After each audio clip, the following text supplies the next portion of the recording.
الحمد لله نحمده ونستعينه ونستغفره ونؤمن به ونتوكل عليه ونعوذ بالله من شرور أنفسنا ومن سيئات أعمالنا من يهده الله فلا مضل له ومن يضلله فلا هادي له ونشهد أن لا إله إلا الله وحده لا شريك له ونشهد أن محمدا عبده ورسوله أما بعد فإن خير الحديث كتاب الله وخير الهدي هدي محمد صلى الله عليه وسلم وشر الأمور محدثاتها وكل محدثة بدعة وكل بدعة ضلالة وكل ضلالة في النار.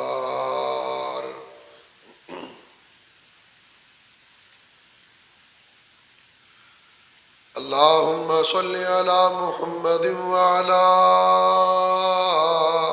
آل محمد كما صليت على إبراهيم وعلى آل إبراهيم إنك حميد مجيد. اللهم بارك على محمد وعلى آل محمد كما باركت على إبراهيم وعلى آل إبراهيم إنك حميد مجيد. رب اشرح لي صدري ويسر لي أمري واحلل عقدة من لساني يفقهوا قولي. رب زدني علما رب زدني علما رب زدني علما. قال الله تبارك وتعالى في كلامه المجيد والفرقان الحميد: أعوذ بالله من الشيطان الرجيم. بسم الله الرحمن الرحيم. ألف لام را تلك آيات الكتاب المبين. صدق اللہ العظیم وصدق رسولہ النبی الکریم. ہر قسم کی حمد و ثنا، تعریفات، تسبیحات، تمجیدات، اچھے اچھے کلمات و القابات اللہ احکم الحاکمین ارحم الراحمین مالک یوم الدین کے لیے ہے، جو ساری کائنات کا اکیلا ہی پیدا کرنے والا اور اکیلا ہی اس کا نظام چلانے والا ہے. اللہ کی حمد و ثنا کے بعد بے شمار انگنت لا تعداد لا محدود درود و سلام ہو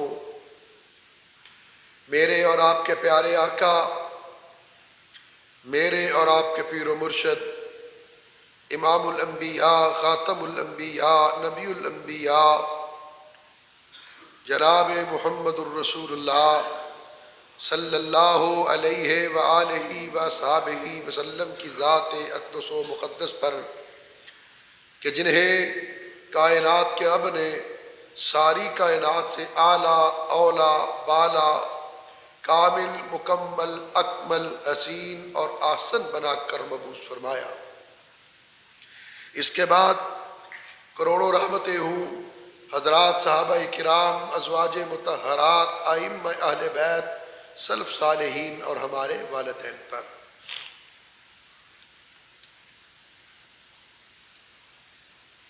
سورہ یوسف کی ابتدائی آیت آپ کے سامنے تلاوت کی ہے، جس کی ابتدا الف لام را سے ہو رہی ہے۔ یہ الف لام را حروف مقطعات میں سے ہے جو سورتوں کے ابتدا میں آئے ہیں۔ ان کو حروف مقطعات کہا جاتا ہے۔ قرآن پاک کی 114 سورتوں میں سے 29 سورتوں میں یہ حروف آئے ہیں۔ 29 سورتوں کی ابتدا رب ذوالجلال نے حروف مقطعات سے کی ہے۔ بعض لوگ یہ کہتے ہیں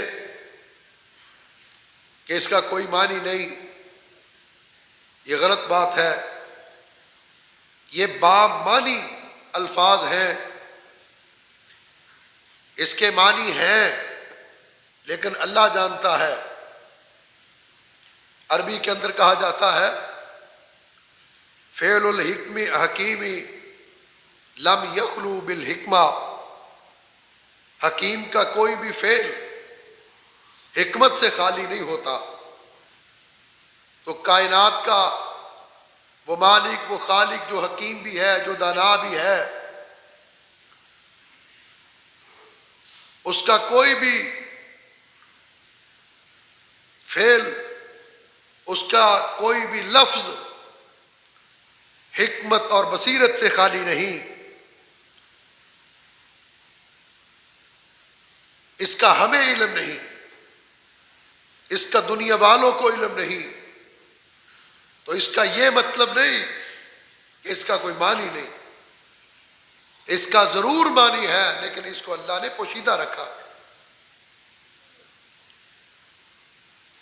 الف لام را جس کے ساتھ سورہ یوسف کی ابتدا ہو رہی ہے،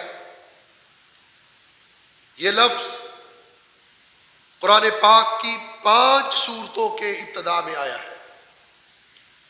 5 سورتیں الف لام را کے لفظ سے شروع ہو رہی ہیں، اور ان ساری صورتوں میں انبیاء علیہم السلام کا احوال ہے۔ آگے کہا تلک آیات، یہ آیتیں ہیں، یہ آیات ہیں۔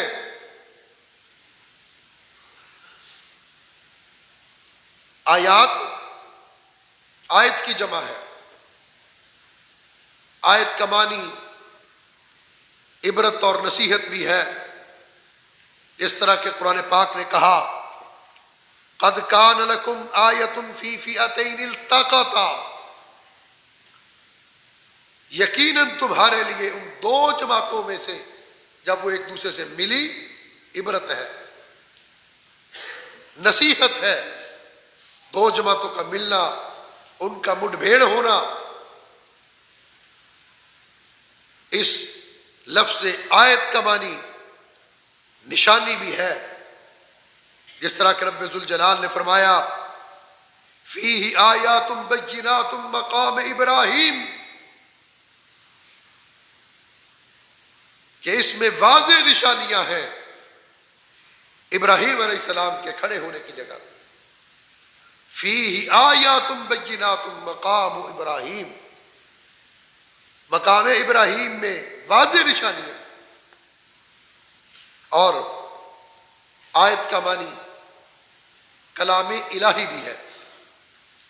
اذا تتلی علیہم آیات الرحمن، جب ان پر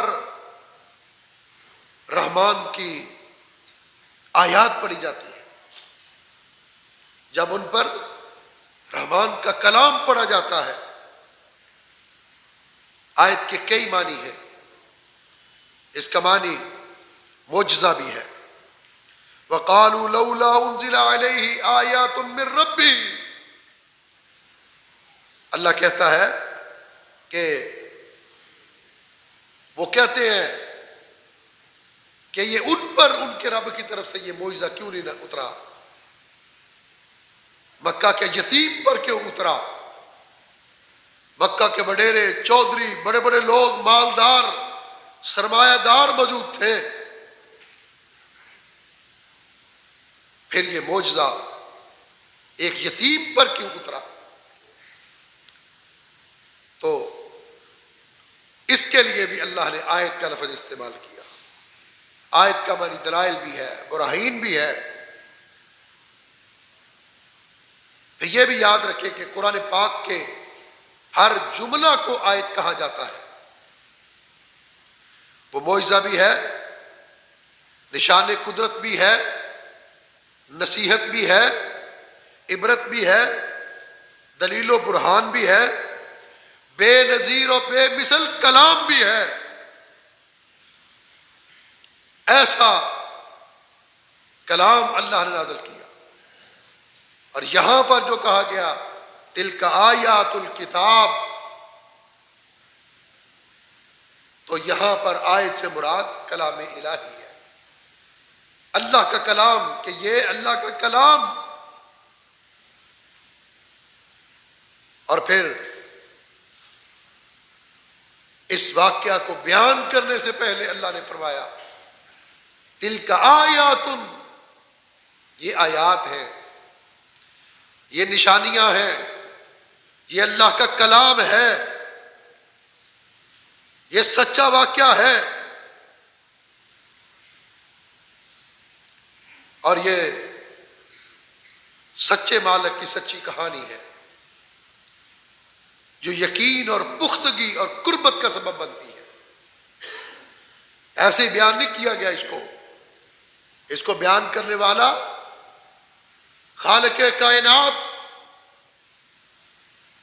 سچا، اور اس کی یہ بیان کی گئی کہانی بھی سچی، قصہ بھی سچا، یہ واقعہ بھی سچا۔ اس لیے اللہ نے اس واقعہ کے شروع میں تلک آیات کا لفظ بولا، اور پھر یہ بات بھی یاد رکھیں کہ اللہ پاک نے خود قرآن پاک کو آیات میں تقسیم کیا ہے۔ یہ آیات، یہ اللہ پاک کی تقسیم ہے، کسی بندے کی کوشش کا نتیجہ نہیں، کسی مفسر کی کوشش کا نتیجہ نہیں، کسی محدث کی بات نہیں۔ ان آیات کو، قرآن پاک کی تقسیم آیات میں اللہ نے کی ہے، اس لیے اللہ صرف اس مقام پر نہیں، کئی اور مقامات پر اللہ پاک نے آیات کا ذکر کیا۔ تو یہ بات ذہن نشین رہے کہ قرآن پاک کو آیات میں تقسیم جو ہے یہ مخلوق کا کام نہیں، یہ خالق کا کام ہے۔ اور پھر آگے کہا الف لام میم الف لام را تلک آیات الکتاب، یہ کتاب کی آیات ہیں، کلام الہی ہے۔ کتاب کس کو کہا جاتا ہے؟ لکھی ہوئی تحریر کو، صحیفے کو۔ اور کتاب اس عبارت، اس مضمون کو بھی کہا جاتا ہے جو آئندہ جا کر کے لکھا جائے۔ ماضی میں لکھی ہوئی تحریر کو بھی عبارت، اور مستقبل کی تحریر کو بھی کتاب کہا جاتا ہے۔ اور پھر قرآن پاک اپنے نزول سے پہلے لوح محفوظ میں کتاب کی شکل میں محفوظ تھا۔ وہی پہلی وحی کی ابتدا سے پہلے قرآن پاک لوح محفوظ میں تھا، اور لوح محفوظ میں کتاب کی شکل میں تھا، اس لیے اس قرآن کو کتاب کہا گیا، اس کلام کو کتاب کہا گیا۔ اور پھر دوسری بات یہ کہ قرآن پاک کے نزول کے ساتھ ساتھ ہی اس کی کتابت کا انتظام اور انصرام کیا گیا۔ بعض لوگ یہ کہتے ہیں کہ یہ بعد میں لکھا گیا، نہیں، قرآن پاک کی کتابت اللہ کے رسول نے خود کروائی۔ کاتبین وحی تھے، آسمان سے وحی نازل ہوتی، کونین کے تاجدار ان کاتبین وحی کو بلاتے اور حکم فرماتے کہ اس آیت کو فلاں آیت سے پہلے لکھا جائے، فلاں آیت کے بعد لکھا جائے، اور اس آیت کو فلاں سورت کے اندر لکھا جائے۔ اللہ کے رسول یہ لکھواتے اور پھر لکھنے والے لکھتے، پھر یہ ایک دن نہیں لکھا گیا، ایک سال ایسا نہیں ہوا، یہ 5 سال ایسا نہیں ہوا، یہ 10 سال ایسا نہیں ہوا، 23 سال کے عرصے میں اللہ کے رسول فرماتے رہے اس آیت کو فلاں صورت میں لکھا جائے، اس آیت کو فلاں آیت سے پہلے لکھا جائے، اس آیت کو فلاں آیت کے بعد لکھا جائے۔ 23 سال کے بعد یہ کتاب مکمل ہوتی ہے، اور 23 سال کے بعد جب اس کتاب کو تبکر کے ساتھ پڑھا گیا، ترتیب کے ساتھ پڑھا گیا، اس کی ترتیب کے اندر لکھنے میں، آیت کے رکھنے میں، آیت کے آگے اور پیچھے اور سورت کے اندر لکھنے میں ایک آیت کی بھی غلطی نہیں پائی۔ 23 سال اللہ کے رسول لکھواتے رہے، ایک مہینہ نہیں لکھوایا، ایک سال نہیں لکھوایا، 10 سال، 20 سال، 22 سال، 23 سال کا عرصہ گزرا، اور 23 سال کے بعد جب یہ کتاب مکمل ہوئی، 23 سال کے بعد جب یہ کلام مکمل ہوا، 23 سال کے بعد جب وحی کا سلسلہ مکمل ہوا، تو یہ ایک مکمل کتاب تھی، اور اسی طرح کی کتاب تھی جس طرح کی لوح محفوظ میں کتاب تھی۔ کوئی آیت آگے پیچھے نہیں ہوئی، کوئی سورت آگے پیچھے نہیں ہوئی۔ اتنا بڑا معجزہ اس قرآن کا۔ اور پھر لکھنے والے ایک نہیں تھے، کئی لکھنے والے تھے۔ اللہ کے رسول صلی اللہ علیہ وسلم کے کاتب، جن کو آپ بلاتے اور لکھتے، اور پھر آج دنیا کے اندر سب سے زیادہ لکھی جانے والی کتاب قرآن ہے، دنیا کے اندر سب سے زیادہ پڑھی جانے والی کتاب قرآن ہے، آج دنیا کے اندر سب سے زیادہ سمجھی جانے والی کتاب قرآن ہے۔ سب سے زیادہ طباعت اور اشاعت اگر اس پوری دنیا کے اندر کسی کتاب کی ہوئی ہے، ہو رہی ہے، اور قیامت تک ہوگی، وہ قرآن ہے۔ تلک آیات الکتاب، ایسی کتاب، تلک آیات الکتاب المبین، اللہ نے اس کو کتاب بھی کہا اور پھر کتاب مبین بھی کہا۔ واضح کتاب ہے، کوئی ابہام نہیں، کوئی اس کے الفاظ ڈھکے چھپے نہیں، کوئی الفاظ بے معنی نہیں، واضح کتاب ہے۔ اور صرف یہ قرآن خود واضح نہیں بلکہ دوسروں کو ہدایت پلاتا ہے۔ یہ ایسا نور ہے جو اندھیروں کو روشنی میں تبدیل کر دیتا ہے، یہ منزل کی راہ دکھاتا ہے۔ ایسا قرآن ہے کہ جس کو پڑھنے والے کو صراط مستقیم ملتا ہے۔ اور پھر اس کو اس لیے مبین کہا گیا کہ اس کی ہر آیت عربی زبان کا ایک شاہکار ہے۔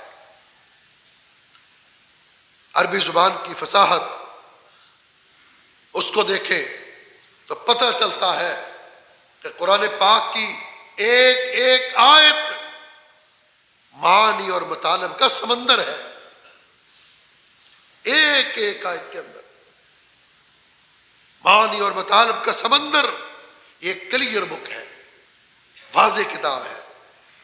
اور اس کے اندر، اس کتاب کے اندر جو واقعات ہیں، جو خبریں ہیں، وہ ماضی کے متعلقہ بھی ہیں، وہ مستقبل کے متعلقہ بھی ہیں اور واضح ہے۔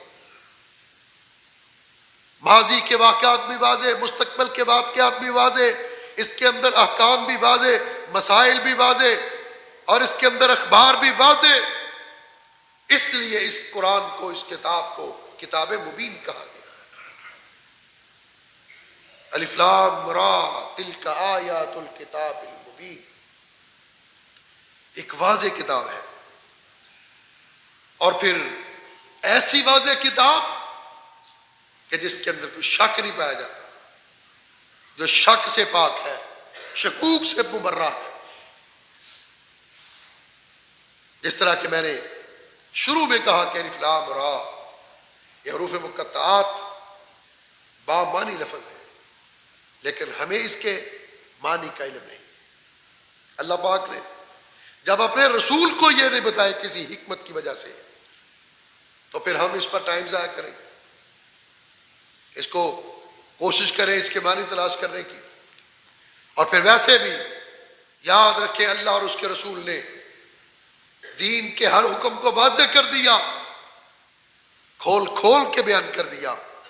وہ تمام باتیں کہ جن سے دین میں کوئی کمی یا زیادتی ہو سکتی تھی، اس کو بیان کر دیا گیا۔ حروف مقطعات کے اگر معنی نہیں بیان کیے گئے تو اس کا مطلب یہ نہیں، اگر اس کا کسی کے پاس علم نہیں تو اس سے دین میں کوئی کمی واقع ہوگی، دین اسلام کے احکامات کے اندر کوئی کمی یا زیادتی واقع ہوگی۔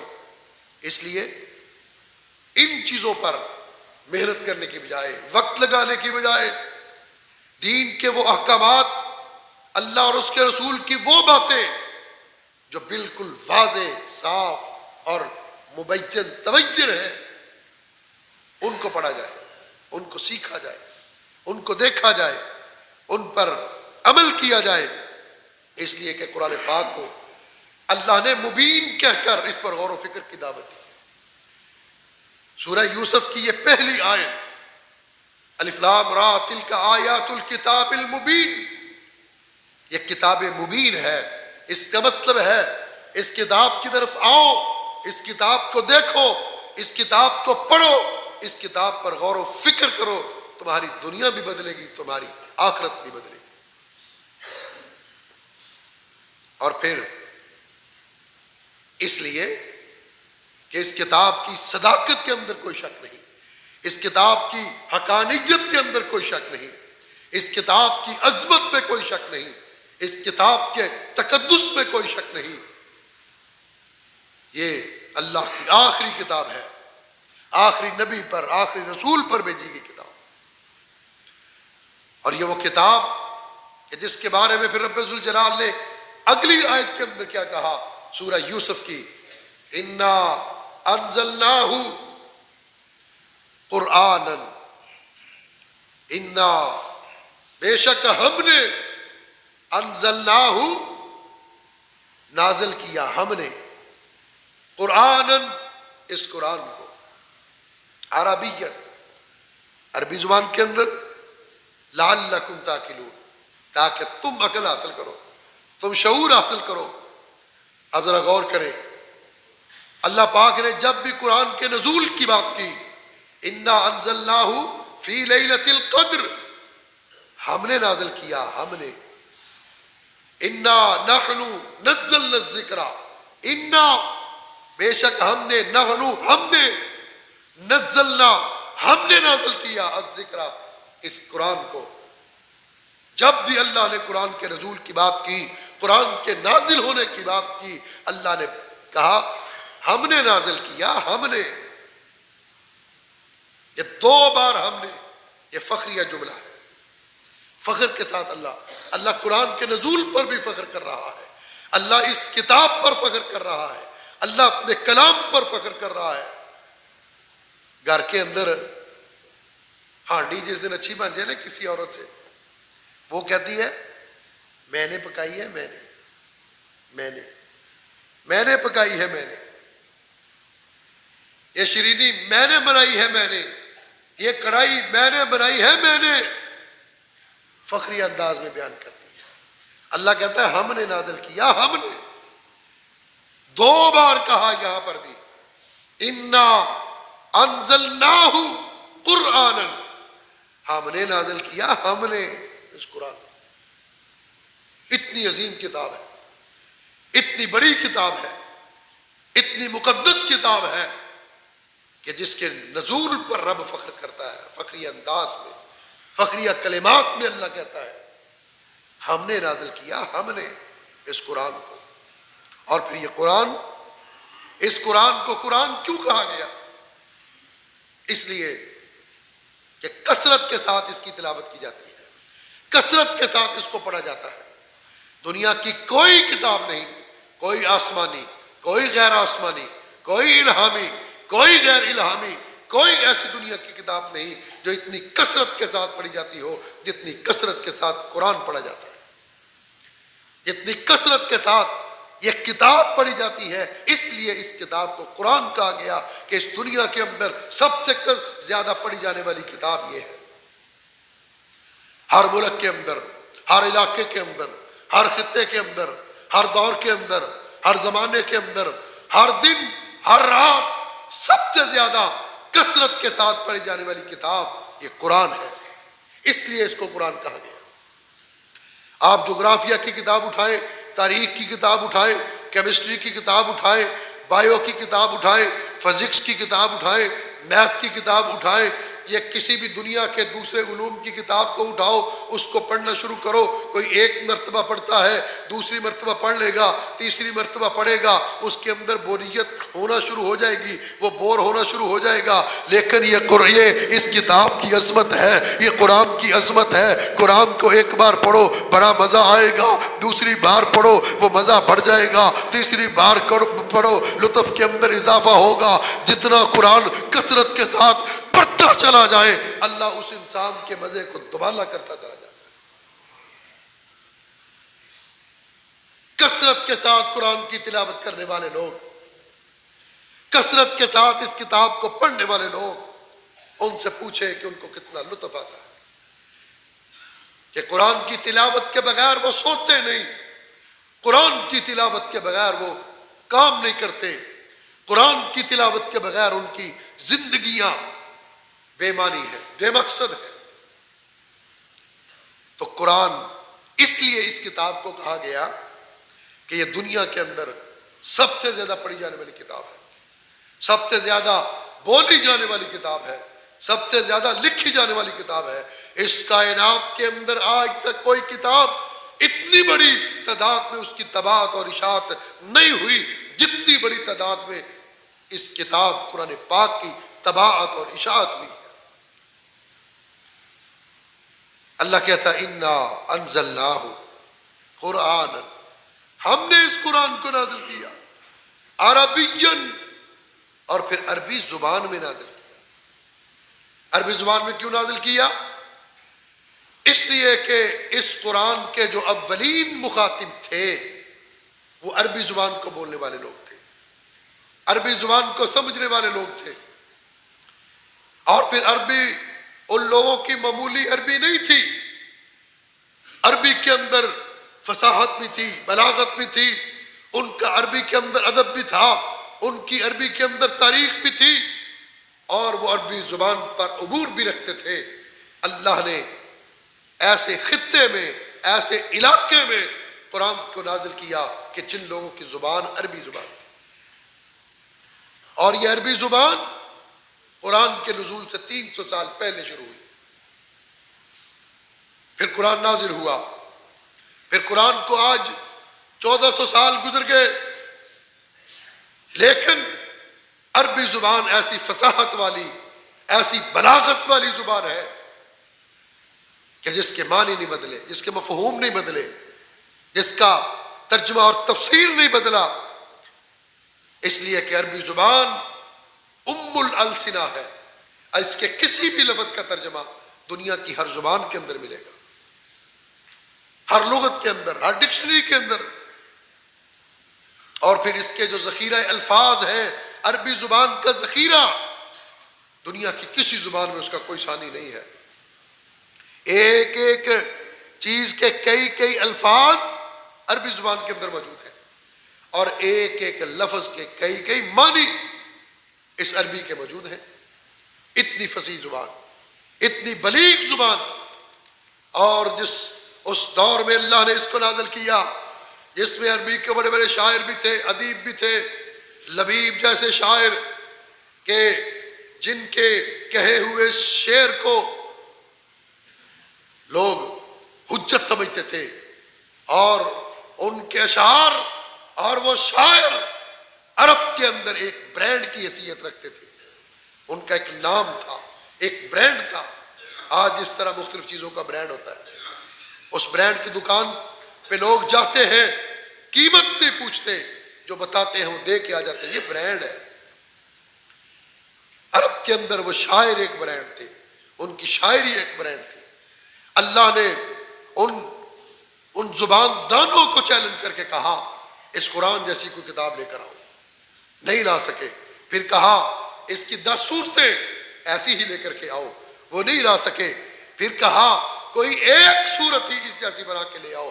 کوئی نہیں لا سکے. جب ایک صورت کی اللہ نے چیلنج کیا عربی دانوں کو، عربی کے ماہروں کو، عربی کے شاعروں کو، کوئی نہیں لا سکے. ایک صحابی اٹھے، انہوں نے سورہ کوثر انا اعطیناک الکوثر فصلی لربک وانحر ان شانئک هو الابتر لکھی بیت اللہ کی دیوار کے ساتھ، اس کو لٹکا دیا.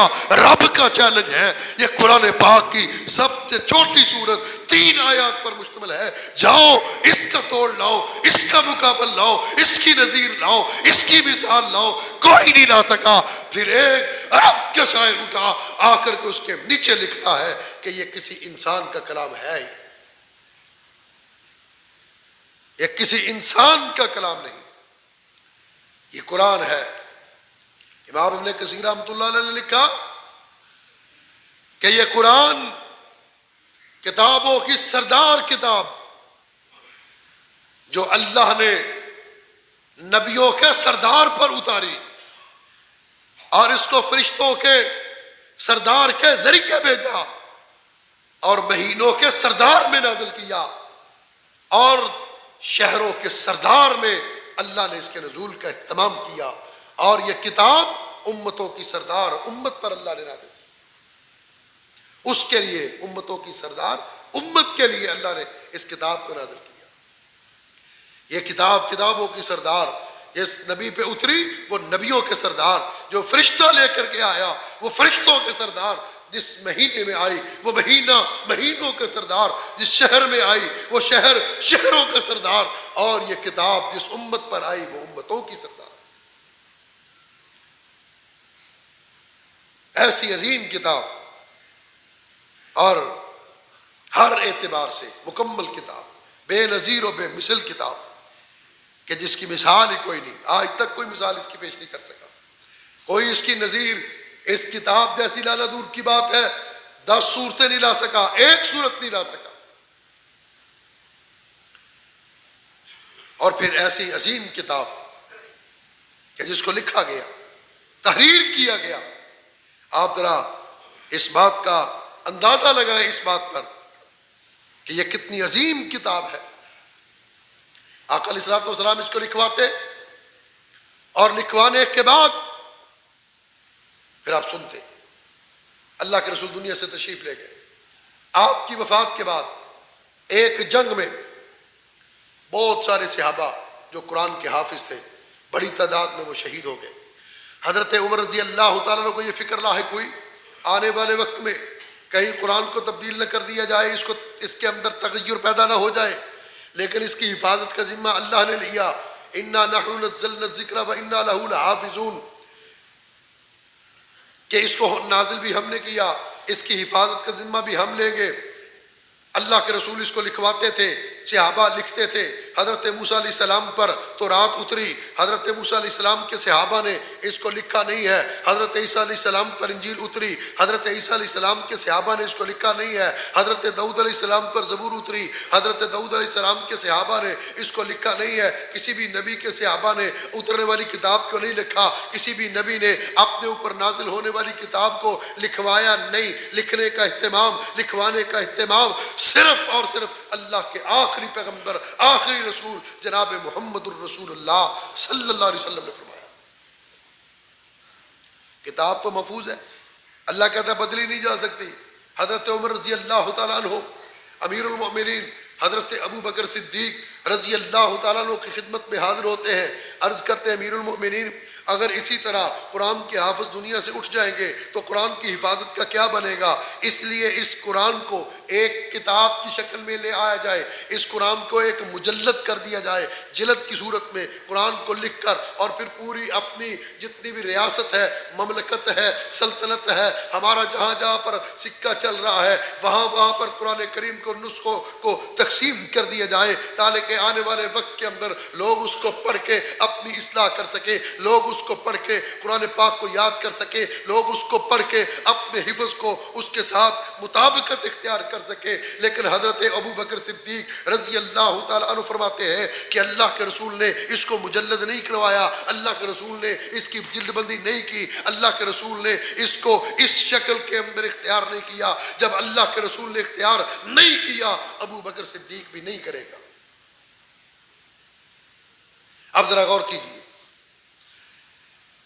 کتاب خدشہ ہے حضرت عمر کو کہ تبدیل نہ ہو جائے، قرآن کہتا ہے تبدیل نہیں ہوگی، اللہ کہتا ہے تبدیل نہیں ہوگی، میں نے حفاظت کا ذمہ لیا۔ پھر حضرت عمر کا خدشہ کیا تھا؟ حضرت عمر رضی اللہ تعالیٰ عنہ کا خدشہ یہ تھا کہ اس کے الفاظ لکھنے میں ایک جیسے ہوئے، لکھنے میں۔ آج یہ قرآن کھولیں، ذالک الکتاب اس قرآن کے اندر لکھا ہے، اور کاف تا با، تا کے اوپر کھڑا زبر آئے گا۔ پوری دنیا کا کوئی نسخہ لے لو، مشرق سے لے کر مغرب تک، شمال سے لے کر جنوب تک، چاہے وہ عربی ملک ہے چاہے عجمی ملک ہے، کتاب اسی طرح لکھا جائے گا جس طرح یہ میرے ہاتھ میں پکڑے ہوئے نسخے کے اندر لکھا گیا۔ پوری دنیا کے اندر کسی جگہ پر کتاب الف کے ساتھ قرآن کے اندر نہیں لکھا جائے گا۔ یہ اہتمام تھا جو حضرت عمر رضی اللہ تعالیٰ نے کروایا اور حضرت ابو بکر صدیق کے ذریعے کروایا۔ قرآن پاک میں لفظ اسماعیل میم کے اوپر کھڑا زبر آئے گا، کسی بھی جگہ پر قرآن پاک کے کسی بھی نسخے میں میم کے آگے الف نہیں آئے گا۔ یہ تھی وہ چھوٹی چھوٹی کتابت کی چیزیں کہ ایسا نہ ہو کہ کتابت کے اندر فرق آ جائے، کوئی آنے والے لکھنے میں الف کے ساتھ لکھے، کوئی کھڑے زبر کے ساتھ لکھے، کوئی کسی طرح لکھے۔ اس لکھنے کا اہتمام حضرت عمر رضی اللہ تعالیٰ کروا رہے ہیں، لیکن صدیق جواب دیتے ہیں اللہ کے رسول نے نہیں کیا، میں کیسے کروں؟ حضرت عمر کا اصرار بڑا، آپ نے فرمایا 3 رکنی ایک کمیٹی بنا لو، کمیٹی فیصلہ کرے، آپ بھی موقف پیش کرو، میں بھی موقف پیش کرتا ہوں۔ حضرت عمر اپنا موقف پیش کرتے ہیں، حضرت ابو بکر اپنا موقف پیش کرتے ہیں، کمیٹی فیصلہ کرتی ہے قرآن مجلد شکل میں نہیں ہوگا۔ اللہ کے رسول نے نہیں کیا، یہ کتاب کی شکل میں نہیں ہوگا۔ حضرت عمر کا اصرار بڑھا، وقت گزرتا گیا، اللہ پاک نے حضرت ابو بکر صدیق کے سینے کو کھولا۔ حضرت ابو بکر صدیق رضی اللہ تعالیٰ عنہ قائل ہو گئے اس بات پر کہ ٹھیک ہے اس کو لکھا جائے، اس کی تدوین تو پہلے دن سے ہو رہی ہے، اس کو کتابی شکل اس کی بنائی جائے اور اس کو مجلد کیا جائے۔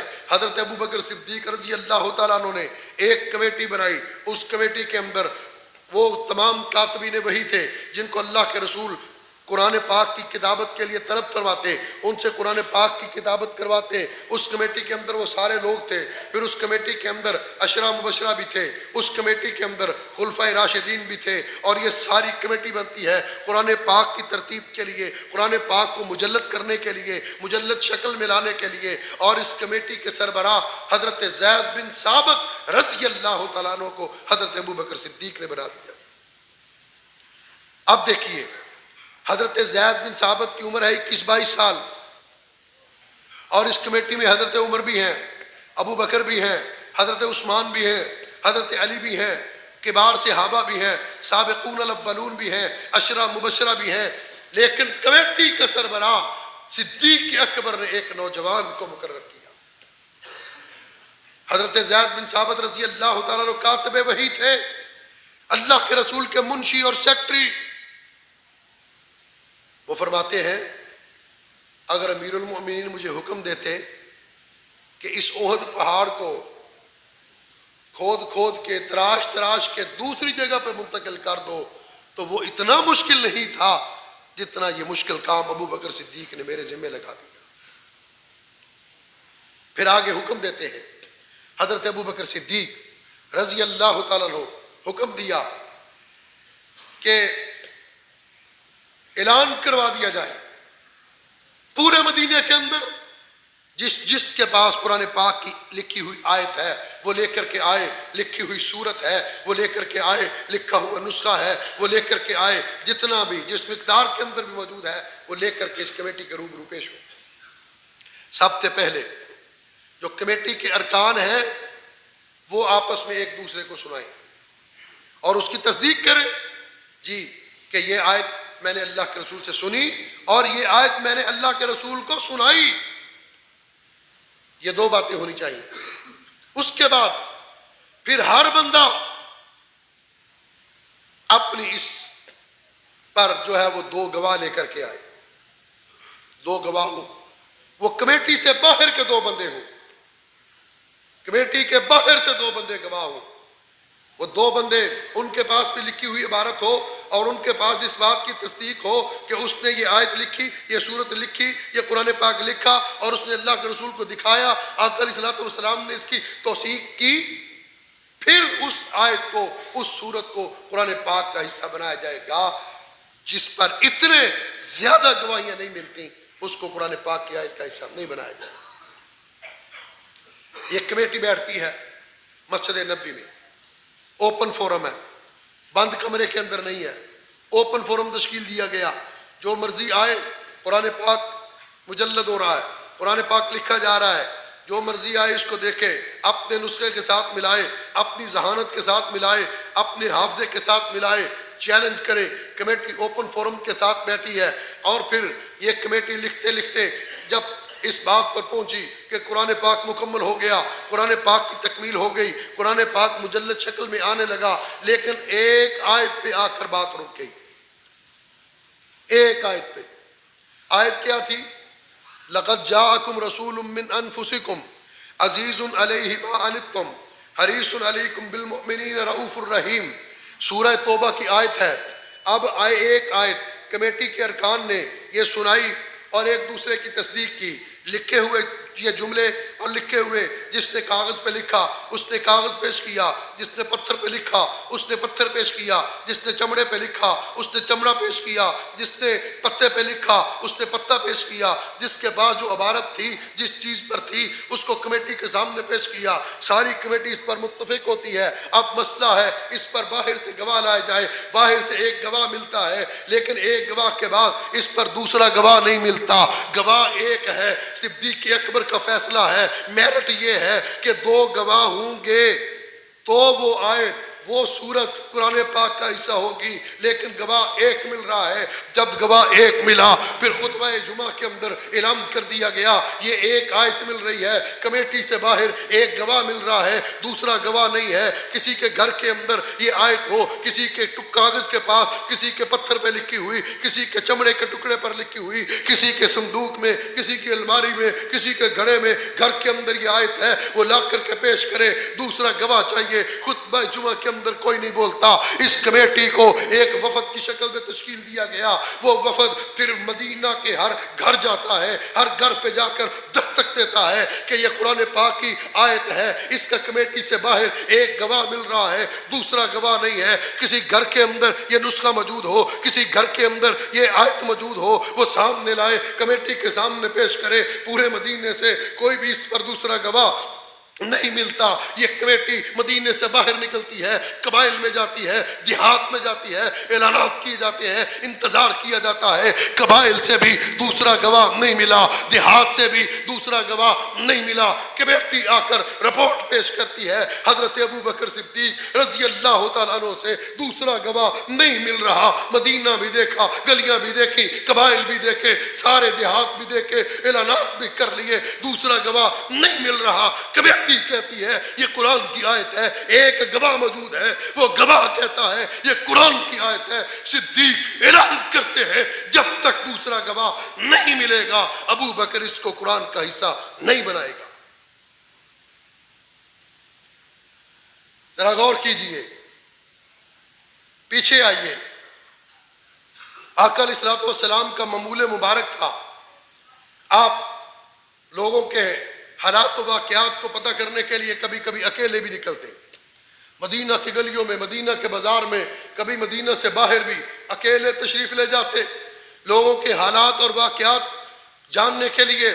آپ ریاست کے سربراہ تھے، ریاست کے سربراہ کے طور پر میرے آقا اکیلے بھی نکلتے۔ ایک دن میرے آقا اکیلے نکلے، مدینہ سے باہر اکیلے تشریف لے گئے۔ وہاں دیکھا ایک قافلہ رکا ہوا، ان کے پاس بڑا پیارا اونٹ ہے۔ اللہ کے رسول کو اونٹ پسند آ گیا، اونٹ کے مالک کا پتہ کیا، اس کے ساتھ سودا کیا، فرمایا میرے پاس پیسے نہیں ہیں، میرے ساتھ آ جاؤ اونٹ لے کر، میں گھر سے تمہیں پیسے دے دیتا ہوں، اس کی رقم ادا کر دیتا ہوں۔ اس نے اونٹ کی مہار پکڑی، ذرا غور کرنا توجہ کے ساتھ، اس نے اونٹ کی مہار پکڑی۔ آپ کہیں گے یہ بات بیچ میں کہاں سے آ گئی؟ یہی اصل بات ہے۔ اس نے اونٹ کی مہار پکڑی، چل پڑا، آقا آگے آگے، اونٹ کا مالک اپنے اونٹ کو لے کے پیچھے پیچھے۔ اللہ کے رسول مدینے کے بازار سے گزر رہے ہیں، آپ تھوڑا سا آگے چلے گئے، جب پیچھے پلٹ کے دیکھا وہ اونٹ کا مالک رکا ہوا کسی اور کے ساتھ سودا کر رہا ہے، کسی اور نے اس کی زیادہ قیمت لگا دی، اس نے اونٹ اس کو بیچ دیا، ابھی پیسے نہیں لیے۔ اللہ کے رسول واپس اس کے پاس تشریف لے کر کے گئے، فرمایا یہ اونٹ تو تم نے مجھے بیچا ہے، اس کا سودا تو میرے ساتھ ہوا ہے، تم اس کو کیوں بیچ رہے ہو؟ اس نے کہا آپ کون ہیں؟ میں تو جانتا ہی نہیں ہوں آپ کو، میں نے تو آپ کو دیکھا ہی نہیں ہے، میرا آپ کا سودا ہی نہیں ہوا، اونٹ میرا، میں اس کو بیچ رہا ہوں، آپ کے ساتھ میرا کوئی سودا نہیں ہوا۔ اللہ کے رسول فرما رہے ہیں یہ سودا میں نے کیا ہے، اتنی رقم نے کیا ہے، یہ اونٹ میں نے خریدا ہے، اور تم میرے خریدنے کے بعد اس کو کیسے بیچ سکتے ہو؟ وہ انکار کر رہا ہے، اللہ کے رسول اصرار کر رہے ہیں۔ لوگ اکٹھے ہو گئے، لوگ جب اکٹھے ہوئے وہ کہتا ہے اگر آپ سچے ہیں، اگر آپ کے پاس اس بات کی کوئی دلیل موجود ہے، آپ کے پاس گواہ موجود ہے کہ یہ سودا آپ نے کیا، یہ اونٹ میں نے آپ کو فروخت کیا، ٹھیک ہے پھر میں یہ آپ کو دے دوں گا۔ اب اللہ کے رسول خاموش ہو گئے۔ اس نے کہا گواہ لے کر کے آؤ۔ اللہ کے رسول کے پاس گواہ کوئی نہیں ہے۔ میرے آقا اس وقت قافلے والوں کے پاس اکیلے تشریف لے کر کے گئے، اللہ کے رسول اکیلے ہیں، سودا اکیلے کیا، بات اکیلے کی، اونٹ کی ڈیل اکیلے کی، اکیلے اس کے ساتھ واپس آئے، کوئی ساتھ نہیں ہے۔ وہ کہتے گواہ لاؤ، مجمع لگا ہوا، لوگ اکٹھے ہیں، مدینے کا بازار ہے۔ میرے آقا خاموش ہو گئے، آپ ابھی خاموش ہیں۔ ایک صحابی آگے بڑھے، ان کا نام ہے حضرت خزیمہ رضی اللہ تعالیٰ عنہ، عرض کرتے ہیں آقا میں گواہ ہوں، آپ نے سودا کیا، آپ نے بات کی، آپ نے اس اونٹ کو خریدا، میں اس بات کا گواہ ہوں۔ گواہ سامنے آ گیا، گواہ پیش ہو گیا، اونٹ کا مالک آپ کو سودا دینے پہ مجبور ہو گیا۔ اللہ کے رسول اس کو لے کر کے گھر آئے، اونٹ کو ساتھ دیا۔ جب پیسے دینے لگے، میرے آقا کا ظرف دیکھیے، میرے آقا کی عظمت دیکھیے، فرمایا مجھ سے کتنے زیادہ اس نے کہے تھے جو تو بے ایمان ہو گیا اس کو دینے کے لیے؟ اس نے کہا جی اتنے زیادہ۔ فرمایا جا یہ بھی لے لے، یہ بھی لے لے۔ آقا نے پیسے دیے، حضرت خزیمہ کو فرمایا خزیمہ آپ وہاں نہیں تھے، آپ گواہ نہیں تھے، سودا ہوتے ہوئے نہیں دیکھا، بات آپ نے نہیں سنی، گواہی کس طرح دے دی؟ خزیمہ اللہ کے رسول کی محبت میں بولتے ہیں آقا یہ تو بات ہی کچھ نہیں تھی۔ آپ نے فرمایا اللہ ہے، ہم نے اس بات کو مان لیا۔ آپ نے فرمایا جنت ہے، ہم نے اس کو تسلیم کر لیا۔ آپ نے فرمایا دوزخ بھی بھی ہے ہم نے اس بات کو تسلیم کر لیا جب آقا اتنی بڑی بڑی باتوں کو ہم نے تسلیم کر لیا، مان لیا، ان کے مقابلے میں یہ معمولی سی بات تھی۔ میں نے اس بار آپ کی گواہی دی، میرے آقا اتنے خوش ہوئے، ہاتھ پکڑا، مسجد نبوی میں آئے، صحابہ کو اکٹھا کیا، صحابہ کو اکٹھا کر کے حضرت خزیمہ کے ہاتھ کو پکڑ کے اللہ کے رسول نے فرمایا آج کے بعد اس خزیمہ کی گواہی 2 مردوں کے برابر ہوگی۔ اس خزیمہ کی گواہی ایک نہیں ہوگی، 2 گواہیاں شمار ہوں گی۔ صدیق پوچھتے ہیں گواہ نہیں مل رہا، وہ ایک گواہ ہے کون؟ وہ ایک گواہ کون ہے؟ کمیٹی کہتی ہے امیر المومنین وہ ایک گواہ خزیمہ ہے۔ حضرت ابو بکر صدیق رضی اللہ تعالیٰ عنہ نے حضرت خزیمہ کا نام سنا، اسی وقت کہا اس آیت کو قرآن کا حصہ بنا دو، دوسرے گواہ کی ضرورت نہیں، اس لیے کہ میں نے آقا کی زبان سے سنا تھا خزیمہ کی گواہی 2 کے برابر ہوگی۔ اور یہ بھی یاد رکھیں اس واقعہ سے پہلے اور اس واقعہ کے بعد حضرت خزیمہ کی وفات تک کبھی بھی حضرت خزیمہ کو کہیں بھی گواہی دینے کی ضرورت نہیں پڑی۔ تو یہ کتاب جس کا اللہ کہتا ہے سورہ یوسف کی ابتدا ہو رہی ہے، سورہ یوسف کی ابتدا میں اللہ اس قرآن کا تعارف کروا رہا ہے کہ یہ کیا ہے۔ اِنَّا أَنزَلْنَاهُ قُرْآنًا عَرَبِيًّا لَعَلَّكُمْ تَعْقِلُونَ، اس قرآن کو ہم نے نازل کیا تاکہ تم عقل حاصل کرو، تمہیں شعور ملے، تمہیں فہم ملے، تمہیں ادراک ہو، تمہیں سمجھ ملے۔ یہ قرآن کوئی قصے کہانیوں کی کتاب نہیں، یہ قرآن کوئی ریشمی غلاف کے اندر لپیٹے جانے والی کتاب نہیں، یہ قرآن کوئی گھر کے اندر برکت کے لیے اونچی اونچی الماریوں اور طاقوں میں بند کرنے والی کتاب نہیں ہے، یہ قرآن پڑھنے والی کتاب ہے، سمجھنے والی کتاب ہے۔ اللہ عمل کی توفیق عطا فرمائے۔ وآخر دعوانا الحمدللہ رب العالمین۔